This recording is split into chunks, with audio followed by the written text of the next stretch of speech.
நம்முடைய வாயில் இருக்கிற வார்த்தைகள் மூலமாக தான். வார்த்தை தான் என்ன பண்ணுது? இந்த பரலோக ஐஸ்வர்யத்தை, பரலோக பொக்கிஷத்தை, பரலோக பராமரிப்பை, இந்த பூலோக தேவைகளை நிரப்பும்படியாக கொண்டு வந்து தருகிறது. அன்பு கூர்வே இன்று உம்மில், அன்பு கூர்வேன் ஆத்ம நேசரே, நேர்த்தியாய் என்னை மண்ணில் காக்கும் அன்பை எண்ணி உயர்த்தி உம்மை துதிப்பே, கானம் பண்ணுவேரும் நாமம் அதை நாடும், எனதுள்ளம் நன்றி மிகுந்து பொங்க. அன்பு கூர்வேன், அன்பு கூர்வேன் இன்று உம்மில், அன்பு கூர்வேன் ஆத்ம நேசரே, நேர்த்தியாய் என்னை மண்ணில் காக்கும் அன்பை எண்ணி உயர்த்தே உம்மை துதிப்பே, கனம் பண்ணுவேரும் நாமம் அதை நாடும், எனதுள்ளம் நன்றி மிகுந்து பொங்க. என் இதயம் என் ஆத்மா என் சிந்தை உந்தன் சொந்தம், கல்வாரி மேட்டின் மீதே விளைந்தீர் என்னை மீட்க, உயர்த்தி உம்மை துதிப்பே, கானம் பண்ணுவேனும் நாமம் அதை நாடும், எனதுள்ளம் நன்றி மிகுந்து பொங்க. ஓ என் இதயம் என் ஆத்மா என் சிந்தை உந்தன் சொந்தம், கல்வாரி மேட்டின் மீதே விளைந்தீர் என்னை மீட்க, உயர்த்தி உம்மை துதிப்பே, கானம் பண்ணுவே உம் நாமம் அதை நாடும், எனதுள்ளம் நன்றி மிகுந்து பொங்க. போதகர் சாம்பி செல்லத்துறை அவர்கள் நடத்தும் பூரண சுவிசேஷ வேதாகம கல்லூரியில் ஊழிய பயிற்சி பெற உடனே விண்ணப்பிக்கவும். வகுப்புகள் 2015 ஜூன் மாதம் 15ஆம் தேதி முதல் ஆரம்பமாகிறது. விண்ணப்ப படிவம் பெற பூரண சுவிசேஷ வேதாகம கல்லூரி, தபால் பெட்டி எண் 494, சென்னை 7 அல்லது கீழ்காணும் தொலைபேசி எண்களில் தொடர்பு கொள்ளவும்.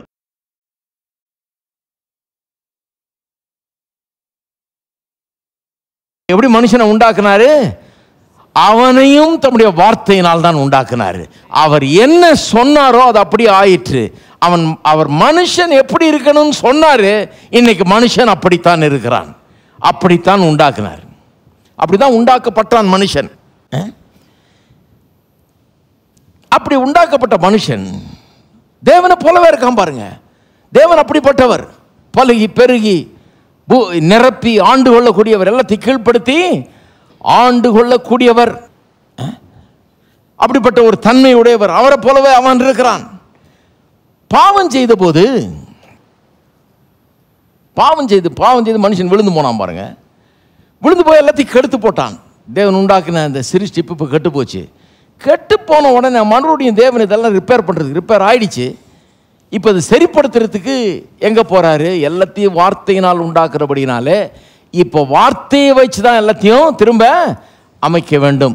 ஒரு புது சிருஷ்டிப்பை உண்டாக்கணும்னா எப்படி உண்டாக்கணும்? பழைய சிருஷ்டிப்பை எப்படி உண்டாக்குனார்? வார்த்தையினால தானே உண்டாக்குனாரு. அப்போ புது சிருஷ்டிப்பை எப்படி உண்டாக்கணும்? புது சிருஷ்டிப்பையும் எப்படி வார்த்தையினால தான் உண்டாக்க வேண்டும். சொல்லி சொல்லி தானே உண்டாக்குனார். நமது சாயலின்படி நமது ரூபத்தின்படி மனுஷனை உண்டாக்குவோமாக சொன்னார். அப்படிதான் மனுஷன் உண்டானான். பலகி பெருகி பூமியை நிரப்பி கீழ்ப்படுத்தி ஆண்டுகள்னு சொன்னார். அந்தபடியே அவன் ஆனான். அவர் சொன்னபடியே அப்படிப்பட்ட ஒரு மனுஷனாக இருந்தான். அப்ப ரெண்டாவது தரம் புது சிருஷ்டிப்பை உண்டாக்கும் போது எப்படி உண்டாக்குவார் ஆண்டவர்? வேற மெத்தடு கிடையாது. அவர் அதே மெத்தடு தான், வார்த்தை மெத்தடு தான். வார்த்தையினால தான் மனுஷனை திரும்பவும் அவர் உண்டாக்க வேண்டும். வார்த்தையின் மூலமாக தான் உண்டாக்கணும். இப்போ சாபம் வந்துருச்சு. இந்த சாபத்தை ஆசீர்வாதமாக மாற்றணும்னா, மனுஷனுடைய சாபத்தை போக்கி அவனுக்கு ஆசீர்வாதத்தை கொண்டு வரணும்னா, வார்த்தையை கொடுத்து அதை மனுஷனுக்குள்ளே கொடுத்து அவன் வாயில் வச்சு அவனுடைய இருதயத்தில் வச்சு சாபத்தை மறுபடியும் ஆசீர்வாதமாக மாற்ற வேண்டும். இதுதான் கர்த்தருடைய வழி. பாருங்க, அதை எப்படி ஆக்குனார்னு சொல்கிறேன் நான். ஆனால் ஒன்று கவனிங்க பாருங்க, ஆதியில் வெறும் ஒரே ஒரு உலகம்தான் இருந்தது, வெறும் ஆவிக்குரிய ஒரு உலகம்தான். There was only a spiritual world. தேவன் இருந்தார், தேவனுடைய அந்த ஆவிக்குரிய மண்டலம் இருந்தது, ஆவிக்குரிய காரியங்கள் இருந்தது, இயற்கை உலகம் இல்லை. ஏதோ ஒரு காலகட்டத்தில் தான் இயற்கை உலகத்தை தேவன் உண்டாக்கினார். அப்போ முதல்ல வெறும் ஆவிக்குரிய உலகம் தான் இருந்தது, அப்புறம் இயற்கை உலகம் உண்டானது. இயற்கை உலகம் எப்படி உண்டானது? தேவன் தம்முடைய விசுவாசம் உள்ள வார்த்தைகளை எப்போ ரிலீஸ் பண்ணாரோ, பேச ஆரம்பித்தாரோ, சொல்ல ஆரம்பித்தாரோ, அதன் மூலமாக தான் இயற்கை உலகம் உண்டாயிடுச்சு. இப்போ ரெண்டு உலகம் இருக்குது, ஒன்று ஆவிக்குரிய உலகம், இன்னொன்று இயற்கை உலகம். முதல்ல ஆவிக்குரிய உலகம் மட்டும் இருந்தது, இப்போ இயற்கை உலகம், அவருடைய வார்த்தையினால் உண்டான உலகம். இந்த ஆவிக்குரிய தேவன், ஆவியாயிருக்கிற தேவன் தம்முடைய வார்த்தையினால் உண்டாக்கின ஒரு உலகம் இன்றைக்கு உண்டாயிருக்கிறது. வார்த்தையினால் இந்த உலகத்தை உண்டாக்குனதுனால, கவனிக்கிறீங்களா, ஆவியாக இருக்கிற தேவன் வார்த்தையை கொண்டு உலகத்தை உண்டாக்கினார். இதெல்லாம் பார்க்குற எல்லா காரியங்களும் உலகங்கள் தேவனுடைய வார்த்தையினால் உண்டானது என்று அறிந்திருக்கிறோம். எபிரேயர் 11:3. இன்னைக்கு பார்க்குற எல்லாமே தேவனுடைய வார்த்தையினால் உண்டாகி. இப்படி இருக்க தோன்றப்படுகிறவைகள், காணப்படுகிறவைகள் தோன்றப்படுகிறவர்களால் உண்டாகவில்லை, தேவனுடைய வார்த்தையினால் உண்டானது அப்படின்னு சொல்லியிருக்குது 11:3 எபிரேயரில். அப்போ எல்லாமே தேவனுடைய வார்த்தையினால் உண்டானது. வார்த்தை சொல்லி தான் எல்லாத்தையும் உண்டாக்குனாரு. அப்போ நான் சொல்லுகிறேன், இந்த ஆவிக்குரிய உலகத்துக்கும் இயற்கை உலகத்திற்கும் இடையே உள்ள லிங்க், தொடர்பு என்ன? ரெண்டுத்தையும் இணைக்கிற ஒரு காரியம் என்ன? எது ரெண்டுத்தையும் இணைக்குது? வார்த்தை தான். வார்த்தை தான் ரெண்டு உலகத்துக்கு இடையே உள்ள கனெக்ஷன். பாருங்க, ஆவிக்குரிய உலகத்துக்கும் இந்த இயற்கை உலகத்துக்கும், தேவனுக்கும் ஆதாமுக்கும் உள்ள கனெக்ஷன் என்ன? வார்த்தை தான். வார்த்தையினால் உண்டானவன் அவன், அவர் சொல்ல அவன் அப்படியே உண்டானான். ஆகவே தேவனுக்கும் ஆதாமுக்கும் உள்ள தொடர்பு என்ன? வார்த்தை தான். அவர் பிதா, இவன் பிள்ளை, ரெண்டு பேருக்கு உள்ள தொடர்பு என்ன? வார்த்தை தான். பிதா வார்த்தையின் தேவன், வார்த்தையை சொன்னாரு, பிள்ளை உண்டாச்சு. வார்த்தை தான் கனெக்ஷன் ரெண்டு பேருக்கும். அவர் சிருஷ்டிகர், இவன் சிருஷ்டிக்கப்பட்டவன். சிருஷ்டிப்பு, சிருஷ்டிகருக்கும் சிருஷ்டிக்கப்பட்டவனுக்கும் உள்ள தொடர்பு என்ன? லிங்க் என்ன? வார்த்தை தான். அவர் சப்ளையர், இவன் டிமாண்டு. ஹலோ, நம்ம பாயிண்ட்டுக்கு வர்றோம். இப்போ இது நல்லா விளங்கும். அவர் என்னது? சப்ளையரு. இவன் என்ன? டிமாண்டு. அவர் கொடுக்குறவர், இவன் சாப்பிட்றவன். அவர் கொடுக்குறவர், இவன் அனுபவிக்கிறவன். அவர் தருகிறவர், இவர் வாங்கி கொள்றவன். இருக்கீங்களா? ரெண்டுத்துக்கும், தருகிறவருக்கும் பெற்றுக்கொள்கிறவனுக்கும் கனெக்ஷன் என்ன? வார்த்தை தான். வார்த்தை இல்லைன்னா தருகிறவர்கிட்ட பெற்றுக்கொள்கிறவன் ஒன்றுத்தையும் பெற்றுக்கொள்ள முடியாது. வார்த்தை டிஸ்கனெக்ட் பண்ணி விட்டா, supplier is disconnected from the demand. Supplier இருக்கிறார், நல்லா இருக்கிறாரு, டிமாண்டு இப்போ சாக வேண்டியது தான். ஏன்னா வேண்டியதெல்லாம் கிடைக்கக்கூடிய வாய்ப்பு கிடையாது. வார்த்தை தான் பாலம், வார்த்தை தான் இணைக்கிறது, வார்த்தை தான் தேவனையும் மனுஷனையும் இணைக்கிறது, சிருஷ்டிகரையும் சிருஷ்டிப்பையும் இணைக்கிறது. வார்த்தை தான். வார்த்தையினால் எல்லாத்தையும் உண்டாக்குனபடினால, வார்த்தையை சொல்லி சொல்லி எல்லாத்தையும் படைத்தபடினால, வார்த்தை தான் லிங்க். அந்த லிங்க் போயிடுச்சுன்னா சப்ளையர் இருக்கிறாரு, டிமாண்டு வழியே இல்லாமல் போயிடுது. கேட்கறது கிடைக்கிறதுக்கு வாய்ப்பு இல்லாமல் போயிடுது, வழி இல்லாமல் போயிடுது. ஏன்னா சப்ளையர் அண்ட் டிமாண்ட் டிஸ்கனெக்ட் ஆகிடுது. மனுஷன் பாவத்தில் விழுந்த போது அதான் ஆச்சு பாருங்க. பிதா இருக்கிறாரு, பிள்ளை இருக்கிறான், ஆனால் தகப்பனற்ற பிள்ளையை போல ஆயிட்டான் இப்போ ஆதாம். ஏன்? பாவம் வந்துருச்சு. இப்போ அந்த லிங்க்கு போயிடுச்சு. டிமாண்ட் இருக்குது, ஆனால் சப்ளையரோட கனெக்ஷன் கிடையாது. தேவைகள் இருக்குது, ஆனால் தேவைகளை சந்திக்கிற தேவனோட ஒரு லிங்க்கு கிடையாது. ஏன்னா மனுஷனை கடவுள் அப்படி உண்டாக்கிட்டார். சொல்லி உண்டாக்குனாரு, அவரை போலவே உண்டாக்கிட்டாரு. சொல்லி உண்டாக்கி அவரை போலவே உண்டாக்குனதுனால இந்த வார்த்தைக்கும் மனுஷனுக்கும் பெரிய தொடர்பு இருக்கு பாருங்க. இவன் எதை பண்ணாலும், இவன் என்ன வெற்றி அடையணும்னாலும் வார்த்தையினால் தான் வெற்றி அடைய முடியும். இவன் என்ன தேவை சந்திக்கப்பட முடியும்னாலும் வார்த்தையினால் தான் வெற்றி பெற முடியும். வார்த்தையினால் தான் அதை உண்டாக்க முடியும். இவனும் சொல்லி தான் எல்லாத்தையும் உண்டாக்கணும். சொல்லி தான் நல்ல காரியங்களால் தன்னுடைய வாழ்க்கையை நிரப்பணும். சொல்லி தான் தன்னுடைய ஒழுங்கின்மை வெறுமை இருளை போக்கணும். சொல்லி தான் எல்லாத்தையும் சரி செய்யணும். இவனும் கடவுளை போலவே தான் இயங்க வேண்டும். இருக்கீங்களா? ஏன்னா இவன் கடவுளை போல உண்டாக்கப்பட்டான். அதனால வேற விதமாக ஆப்ரேட் பண்ண முடியாது. கடவுளோடு டிஸ்கனெக்ட் ஆயிட்டதுனால இப்போ எப்படி இயங்கணுன்றது தெரியாதவனாகிவிட்டான். ஏன்னா பல தலைமுறை போயிடுச்சு. இப்போ மனுஷன் எப்படி உண்டாக வாயின் வார்த்தையினால தான் மனுஷன் வாழ்கிறான்றது தெரியாமல் இருக்குது. இப்போ அதனால இந்த வாயினால தான் வாழ்கிறோன்றதை புரிஞ்சு கொள்ளாமல், இங்கே தான் அதிகாரம் இருக்குது, ஆவிக்குரிய அதிகாரம் இருக்குதுன்றதை புரிந்து கொள்ளாமல் அநேகர் வாயை வச்சு தங்க வாழ்க்கையை பற்ற வச்சுக்கிறாங்க. வேதவசனம் சொல்லுது, நாவு நெருப்பு தான், சிறிய நெருப்பு பெரிய காட்டை கொளுத்துகிறது சொல்லியிருக்கா இல்லையா? இப்போ கொளுத்துற மாதிரி யூஸ் பண்ணுறாங்க. அதை கேட்டால் என்ன சொல்ற? ஒருத்தர் சொல்கிறார், எல்லாம் நான் நாக்கிலையா இருக்குது, எல்லாம் நாக்கில் தான் வச்சுட்டாரா கடவுள் அப்படின்றார். ஒரு கிறிஸ்தவர், பல தலைமுறையாக கிறிஸ்தவனாக இருக்கிறாங்க. அவர் சொல்கிறார், எல்லாம் என்ன பெரிய நாக்குன்னு பேசுறீங்க, எல்லாத்தையும் நாவலையாக வச்சுட்டாரு.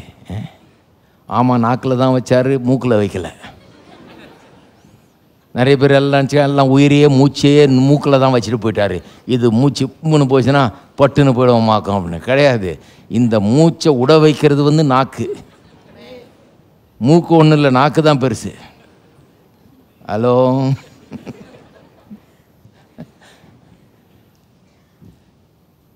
எதை அட்டன் பண்ணுமோ அதை அட்டன் பண்ணுங்க. மூக்கால் வாழ்ந்துட முடியாது. நீங்கள் என்ன பண்ண போறீங்க? மூச்சு பயம் பார்த்து நிறுத்திடாத, மூச்சை விடுறத விட்டுக்கிட்டே இரு. என்ன பண்ணீங்களா? வாயில் நல்ல வார்த்தைகள். ஜீவனை தெரிந்து கொள், மரணத்தையும் ஜீவனையும் உனக்கு முன்பாக வைத்தேன், ஜீவனை தெரிந்து கொள் அப்படி இருக்கு. ஜீவன் எப்படி தெரிந்து கொள்றது? ஜீவன் எங்கே இருக்குது? என்னுடைய வார்த்தைகள் ஆவியும் ஜீவனுமாயிருக்கிறது. ஜீவன் இந்த மூச்சு விடுறோம் அதில் இல்லைங்க, வாயில் பேசுகிறோம் அதில் இருக்குது ஜீவன். வாழ்கிறோம், எதனால் வாழ்கிறோம்? மூச்சு விடுறதுனால இல்லை, இந்த வாயில் இருக்கிற வார்த்தையினால தான் வாழ்ந்து கொண்டிருக்கிறோம். வெற்றி எப்படி வருது? சுகம் எப்படி வருது? வாழ்வு எப்படி வருது? ஜெயம் எப்படி வருது? வாயின் வார்த்தைகள்னால வருது. மனுஷனை கடவுள் அப்படி உண்டாக்கிட்டார் பாருங்க. இதை புரிந்து கொள்ளலைன்னா மனுஷன் வெற்றிகரமாக வாழவே முடியாது. வெறும் பைபிளை தூக்கிட்டு போயிட்டு வர வேண்டியது தான். வெற்றி மட்டும் வரவே செய்யாது. நிறைய கிறிஸ்தவங்க அப்படி தான் ஆயிட்டாங்க பாருங்க. இதை புரிந்து கொள்றதே கிடையாது. அப்போ பாவத்தின் மூலமாக என்ன ஆயிடுச்சு? டிமாண்டுக்கும் சப்ளைக்கும் கனெக்ஷன் இல்லாமல் போயிடுச்சு. மனுஷனுக்கு இப்போ நிறைய தேவைகள் இருக்குது. எது எப்படி கனெக்ஷன் கொடுக்குறதுன்னு தெரியல. சப்ளையோட எப்படி அங்கேருந்து பெற்றுக்கொள்கிறதுன்றது தெரியல மனுஷனுக்கு. எப்படி விசுவாசத்தை இயக்குகிறதுன்னு தெரியல. எப்படி இந்த மலைகளை பெருக்கக்கூடிய விசுவாசத்தை ஃபங்க்ஷன் பண்ண வைக்கிறதுன்னு தெரியல. எப்படி பிரச்சனைகளை போக்குகிறதுன்னு தெரியல. எப்படி காரியங்களை மாற்றுறதுன்னு தெரியல. எப்படி மாற்றி அமைக்கிறதுன்னு புரியல. எப்படி ஜெயிக்கிறதுன்னு புரியல. அவசியம் இருக்குது ஜெயிக்கணும்னு. தோத்துக்கிட்டு இருக்கிறான், ஜெயிக்கணும்னு அவசியம் இருக்குது. பயந்துட்டு இருக்கிறான், வாழணும்னு ஆசை இருக்குது. இல்லாமல் இருக்கிறான், பல தேவைகள் இருக்கிறது. ஆனால் எப்படி காரியங்களை மாற்றி அமைப்பதுன்றத தெரியாமல் இருக்கிறான் மனுஷன். தான் பிரச்சனை பாருங்க. எப்படி மாற்றி அமைக்கிறது? நம்முடைய விசுவாசம் நிறைந்த வார்த்தைகள், இந்த இயற்கை உலகத்தில் இருக்கிற நம்முடைய வாயில் இருக்கிற இந்த விசுவாசம் உள்ள வார்த்தைகள் நம்மை நம்முடைய இயற்கை உலகத்தை உண்டாக்கின அந்த ஆவிக்குரிய உலகம் இருக்கு பாருங்க, அதோட நமக்கு தொடர்பை ஏற்படுத்தி நம்முடைய தேவைகள் எல்லாம் அந்த உலகத்திலிருந்து நமக்கு இந்த உலகத்துக்குள்ளே கொண்டு வந்து தருகிறது. எப்படி? நம்முடைய வாயில் இருக்கிற வார்த்தைகள் மூலமாக தான். வார்த்தை தான் என்ன பண்ணுது? இந்த பரலோக ஐஸ்வர்யத்தை, பரலோக பொக்கிஷத்தை, பரலோக பராமரிப்பை இந்த பூலோக தேவைகளை நிரப்பும்படியாக கொண்டு வந்து தருகிறது.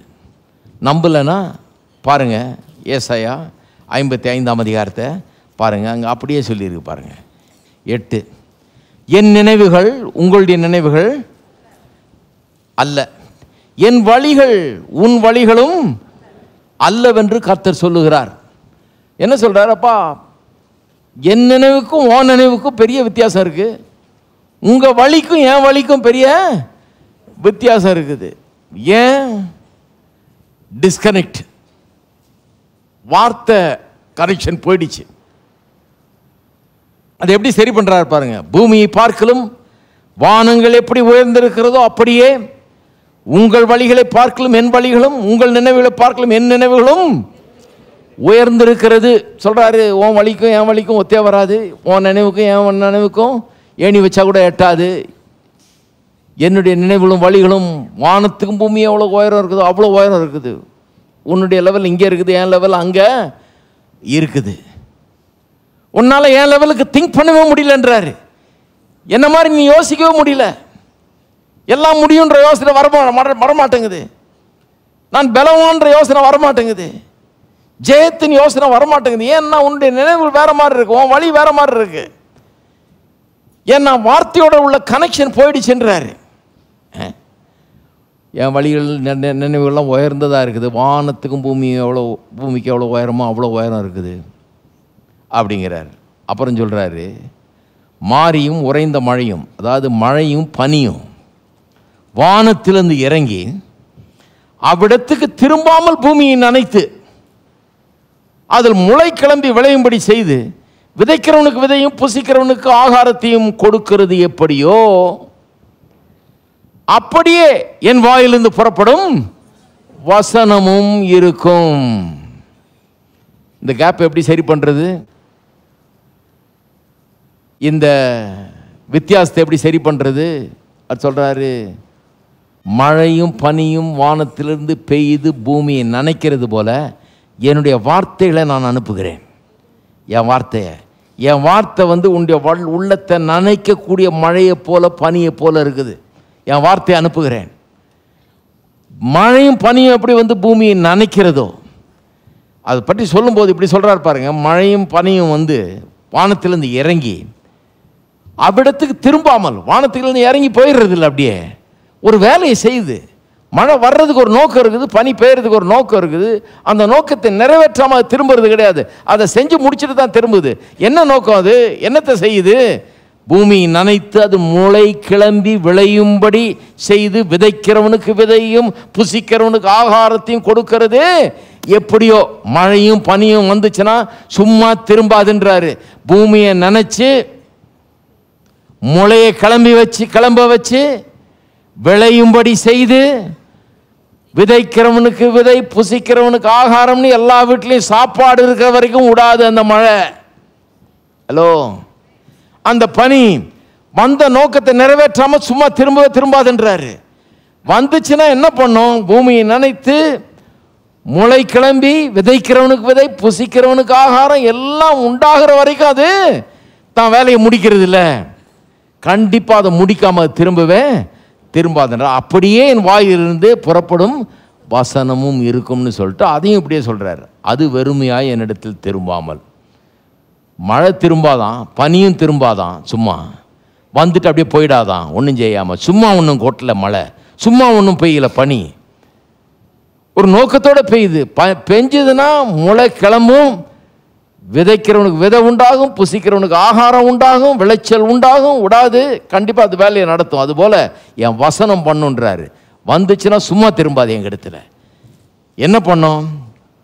நான் விரும்புகிறதை செய்து நான் அதை அனுப்பின காரியம் ஆகும்படி வாய்க்கும். ஆகும்படி வாய்க்கும். நீங்கள் மகிழ்ச்சியாய் புறப்பட்டு சமாதானமாய் கொண்டு போகப்படுவீர்கள். பர்வதங்களும் மலைகளும் உங்களுக்கு முன்பாக கம்பீரமாய் முழங்கி வெளியின் மரங்களெல்லாம் கை கொட்டும். முட்செடிக்கு பதிலாக தேவதார் விருட்சம் முளைக்கும். காஞ்சொரிக்கு பதிலாக மிருது செடி கிளம்பும்.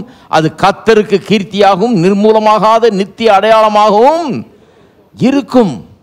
வசனம் மலையை போல பனியை போல நம்முடைய இருதயத்தை நனைத்து இருதயத்தில் ஒரு பெரிய விளைச்சல் உண்டாகி, என்ன மாதிரி விளைச்சல்?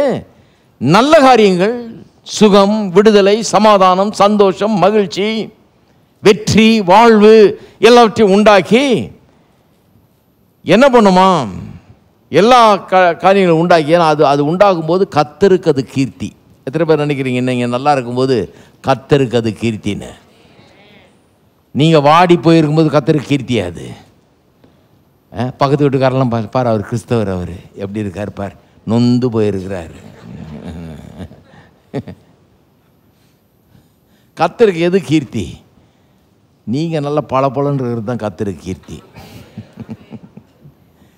நல்லா பளபளன்னு இருக்கிறது தான் கர்த்தருக்கு கீர்த்தி. அதனாலே பளபளன்னு ஆகணும்.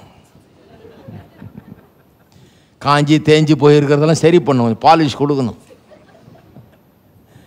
பாலிஷ் கொடுன்னா வேற எதையாவது குடிச்சு கொடுத்துட்ருக்காதீங்க. வசனத்தை வச்சு தான், அதுக்கு தானே இப்போ இங்கே வர்றோம். பெஸ்ட்டு பாலிஷிங்க, பாலிஷ் பண்ணி ஷைனிங் ஆக்குறோம். ஏன்? இந்த உலகத்துக்கு முன்னால் ஒளி விட்டு பிரகாசிக்க வேண்டும். நீதியின் சால்வை அணிந்து நல்லாவியில் நிறைந்து பெருந்தோனி எழுப்பிடுங்கள். ஆவியோடும் கருத்தோடும் துதியுங்கள், கர்த்தரை உயர்த்திடுங்கள். நீதியின் சால்வை அணிந்து நல்லாவியில் நிறைந்து பெருந்தோனி எழுப்பிடுங்கள். ஆவியோடும் கருத்தோடும் துதியுங்கள், கர்த்தரை உயர்த்திடுங்கள். நீதியின் சால்வை அணிந்து நல்லாவியில் நிறைந்து பெருந்தோனி எழுப்பிடுங்கள். ஆவியோடும் கருத்தோடும் துதியுங்கள், கர்த்தரை உயர்த்திடுங்கள்.